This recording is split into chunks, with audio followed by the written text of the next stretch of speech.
Auburn Tigers and Derek Nix displayed an elite offense for the first time since, I don't even know, dude. I can't even remember last time the offense looked good. It's tough to say, but I think it's true. And now, they played a good Vandy defense. Now, I am wicked excited about the potential of this team going forward. I know there's still a lot of debate like, oh, DJ Durkin's got to be out of here. The defense looked terrible. Take it easy, okay? Relax. I don't understand why all this talking is happening, but what I do know is I hate losing just as much as the next person, but seeing some progress is everything to me, okay? Now, on this play, and we're going to break down a ton of film, I thought the offensive line did a good job, and suddenly they knew how to protect on stunts and twists and ETs, and they just did a good job. And right here, you're going to see a 5-man scat. They're going to slide the protection of the offensive line to the left, okay? A 5-man scat is when you slide left or slide right, and then you have a man side to the right. You always have a zone side and a man side on these scat protections. Other than that, you have full slides. That's not what they're doing right here. But they were going to run a stunt where reach the point of attack inside and then stunt over through the A-gap. The center does a really good job picking it up, understanding it's happening, and getting there. From there, Ashton Daniels gets outside the pocket, extends the play on his feet, and finds Perry Thompson for a pickup, right? And that's all. I'll take that every day of the week. Good offensive line play. We do a solid enough job to not instantly in getting pressure, and we get a first down, right? I'm going to break down a ton of film on the offense. We'll probably only get through a part 1 right now. I'm not going to do the entirety of the game. So if you want a part 2, comment down below P2. Hit the like button. Let's see if we can get over 500 likes on this video. And let me know your opinions on the coaching staff. Do you think it needs to be cleared house? Or do you think they need a clear house or not? My thought process behind it, if you clear house, you start from square one. You lose everybody. If you retain Derek Nix, if you retain DJ Durkin, even if it's just OCDC, which probably won't happen, I think you have a good chance to retain the roster. I think I'm in favor of keeping DJ Durkin as a DC at the very least. I think he deserves to be on this team. Let's dive into film. Let me stop talking. It also felt like Ashton Daniels was the most confident he has ever been in a football game that maybe he's ever played in. I don't know why. I don't know what Derek Nix. I don't know what DJ Durkin. I don't know what these guys did, but he looked very confident. He was very instinctual. He threw the ball with anticipation, and he made it clear that he knew what he was doing in this offense. So right here on this play, you can't see the bottom wide receiver, but he's going to be running kind of like a clear route.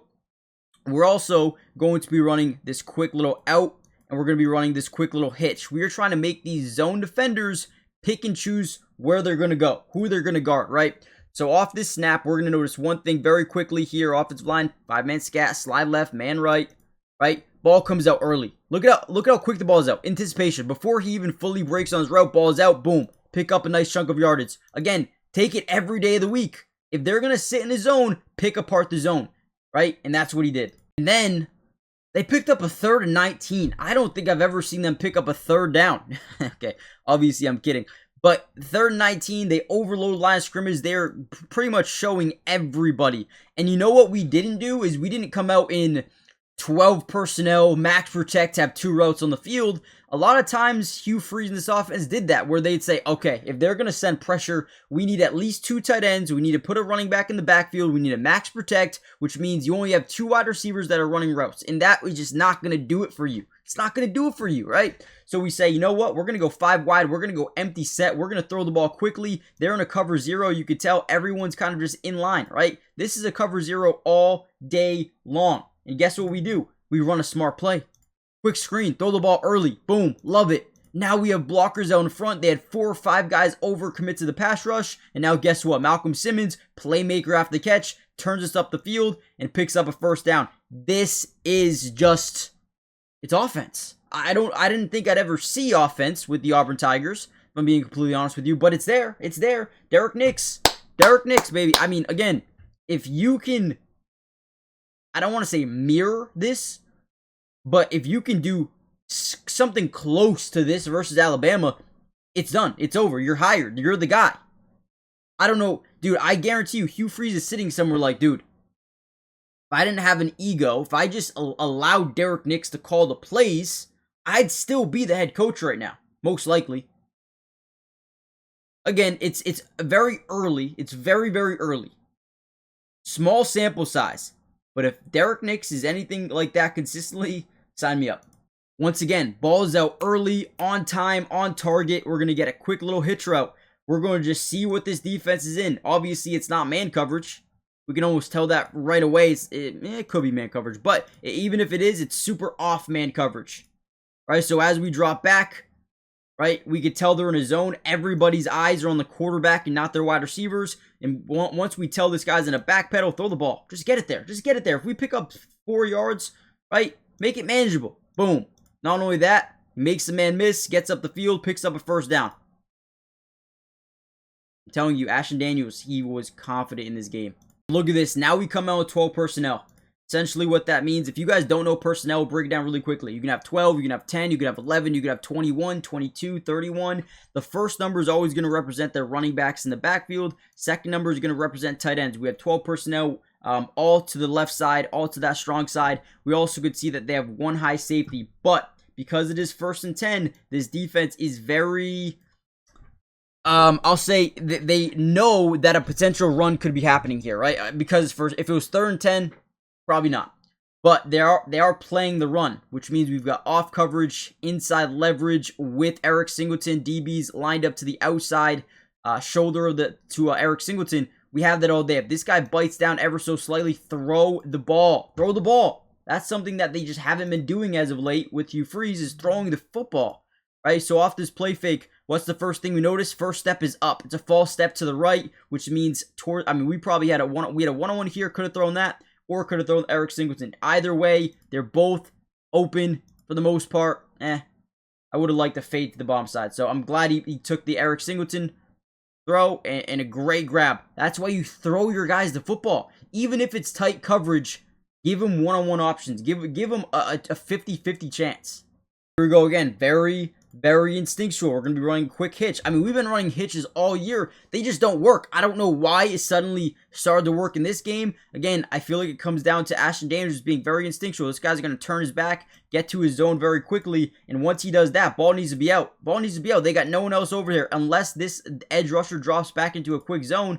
But boom, little play fake. Ball is out early while he gets hit as well. Big shout out. Big shout out to the Ashton Daniels right here, because he gets hit. Pretty much running back does a terrible job blocking on that play. He gets hit, ball still comes out, and it's right where it needs to be. Eric Singleton, another grab, another first down, another completion. I don't think I've seen this many completions in a whole game, never mind the first 16, 17 minutes of a game. Look at this play. They rush 4, right? We're going to be in a 5-man scat. They're sliding the protection to the left. We're man-to-man to the right.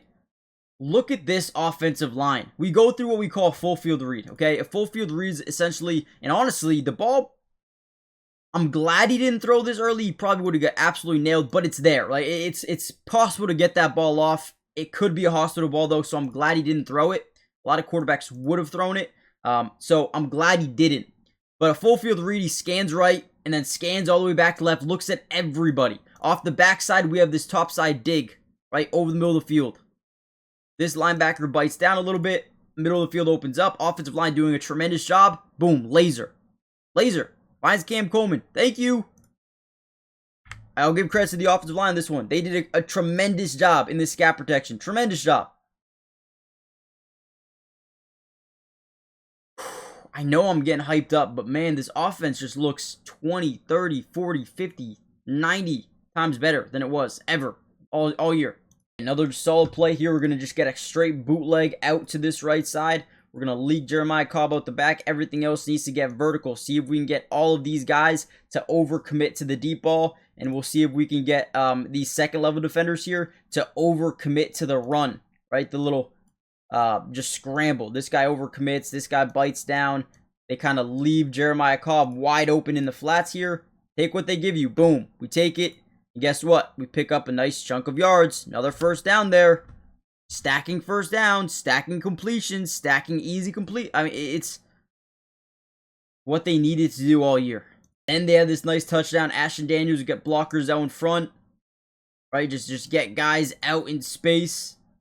And allow Ashton Daniels to take this home. 1st and 10. We pull our right tackle or right guard. gets out in space, and look at this. Great blocks everywhere. Gets into the end zone for a touchdown.